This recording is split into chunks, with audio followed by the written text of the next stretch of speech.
Back in the 1990s, behavioral scientists at MIT were looking into how the brain works and what the role of the basal ganglia is in habit formation. They did their research by watching mice in a maze and monitoring their brain activity as they learned the route. When the mice first started learning the maze, their entire brain was lit up with activity. It was using all its senses to sniff and scratch and explore its way to the treat at the other end. The interesting thing was that as the mouse learned more and more about where and when to turn, activity in the cerebral cortex, the big part of the brain, dropped way off. The mice didn't really have to expend any energy thinking about what they had to do anymore. Instead, the brain activity focused in on the basal ganglia, which had essentially memorized the pattern the mouse needed to follow. A habit had formed, and the mouse was running on automatic. It wasn't spending energy making decisions anymore. It was just acting.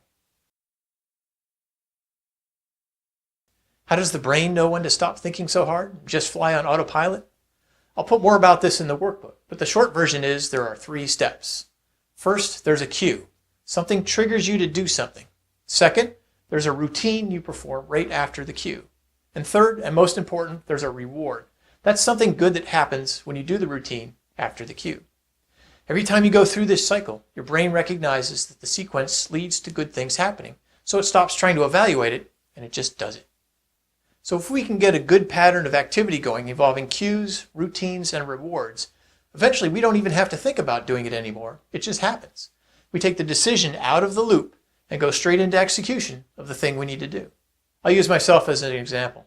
For over 10 years, I was doing a lot of triathlons, and I love to run.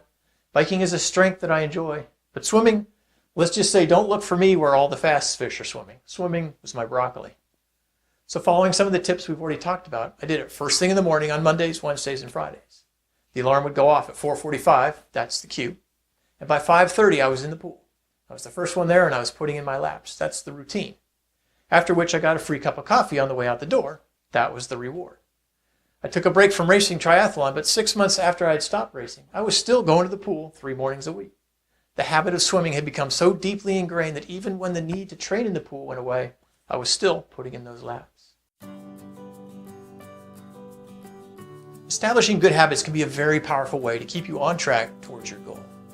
If you think in terms of the cue, routine, reward loop, develop patterns in your brain you can do on autopilot, you can remove the decision from the process and you just automatically start doing the right thing. How cool is that? So right now, go ahead and grab that workbook and add in your notes, then answer the exercise questions to see how you can make habit a part of your goal-getting plan.